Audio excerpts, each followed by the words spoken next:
Quand vous êtes dans le pétrin, parfois la protection civile vient à votre aide. Il y a à peu près 230 personnes qui s'occupent de ça dans le Bas-Rhin, 32 000 membres partout en France.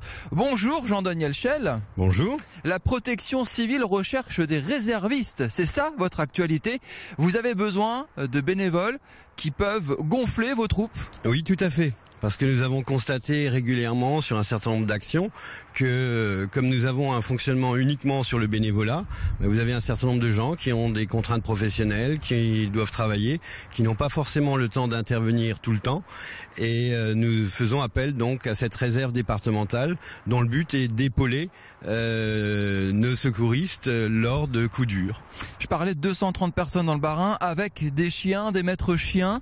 C'est ça, 14 chiens. Avec effectivement 14 chiens et 10 maîtres chiens qui sont des chiens de recherche qui nous aident notamment dans les opérations de recherche de personnes disparues. Alors vos missions justement, personnes disparues, c'est quoi? J'ai perdu quelqu'un dans la forêt, en spéléo par exemple, qui est tombé dans une crevasse? Non, c'est plutôt des gens qui, soit par maladie, soit pour d'autres soucis, se sont retrouvés égarés ou sont partis de chez eux et ne retrouvent plus, je dirais, leur maison. Et des personnes atteintes d'Alzheimer par exemple? Par exemple, très souvent.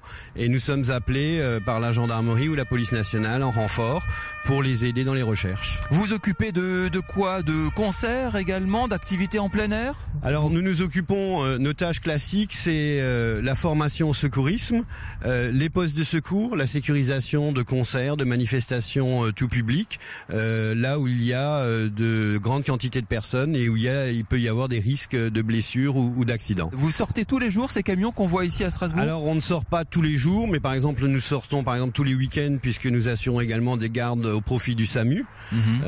Donc tous les week-ends et jours fériés, il y a un équipage de la protection civile qui intervient en renfort du SAMU. Ça c'est une de nos missions. Après nous avons en gros 2200 interventions par an. Il y a quelque temps, vous aviez aidé des passagers d'un train, c'est ça, bloqué près de Strasbourg? Tout à fait, nous avons été appelés par la SNCF avec qui nous avons une convention pour nous occuper des personnes de ce que nous appelons nous les naufragés du rail. Donc les gens qui se sont retrouvés coincés dans un train, qu'il a fallu héberger, qu'il a fallu nourrir et qu'il a fallu rassurer. Alors quelle différence entre vous et les pompiers ou le SAMU, puisqu'on se dit vous avez à peu près le même gilet qui brille, les mêmes camions avec le gyrophare? Alors la différence principale, c'est que les pompiers et les SAMU travaillent dans l'urgence. Nous, on travaille soit dans le préventif, par exemple sur les postes de secours, soit en deuxième appel, lorsque, par exemple, une catastrophe vient de se dérouler. Les pompiers sont bien sûr les premiers intervenants, mais après, lorsqu'il s'agit de remettre en place les choses, lorsqu'il s'agit de terminer le nettoyage, par exemple, suite à des coulées de boue, c'est sûr que ce n'est pas la mission principale des pompiers qui est dans l'urgence. Et après, on fait appel à nous, et de plus en plus souvent appel à nous, raison pour laquelle nous avons besoin de renforts.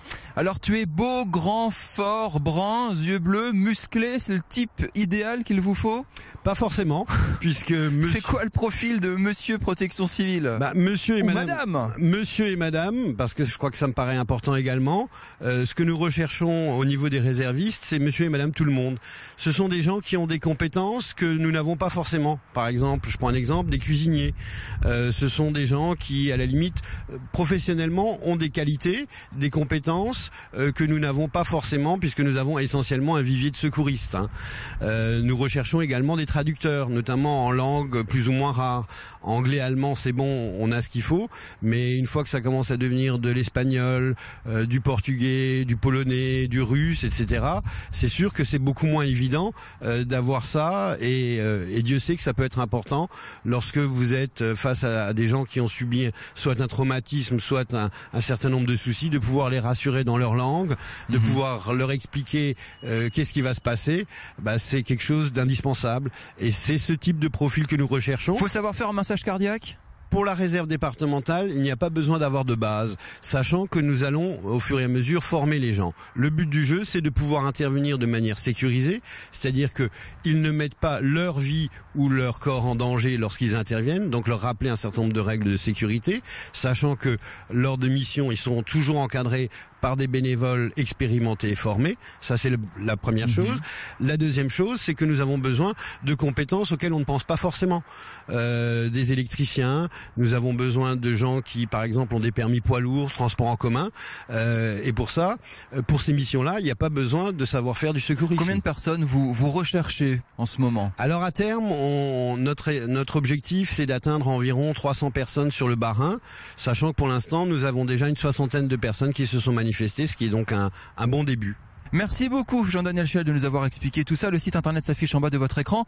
Devenez réserviste bénévole. On le répète, c'est ouvert à tout le monde. Si vous êtes électricien, vous pouvez appeler Jean-Daniel et pourquoi pas partir en mission dans les prochaines semaines, c'est ça? Écoutez, nous espérons que non, puisque plus il y a de missions, ça veut dire que plus il y a de soucis. Mais c'est clair que après la formation initiale qu'on fera avec ces réservistes, ils seront susceptibles d'être effectivement appelés, soit pour des recherches de personnes disparues également, puisque là il nous faut parfois beaucoup de monde, soit pour de l'hébergement d'urgence ou de s'occuper de naufragés du rail ou des transports en commun, va-t-on savoir. Protection civile du Bas-Rhin.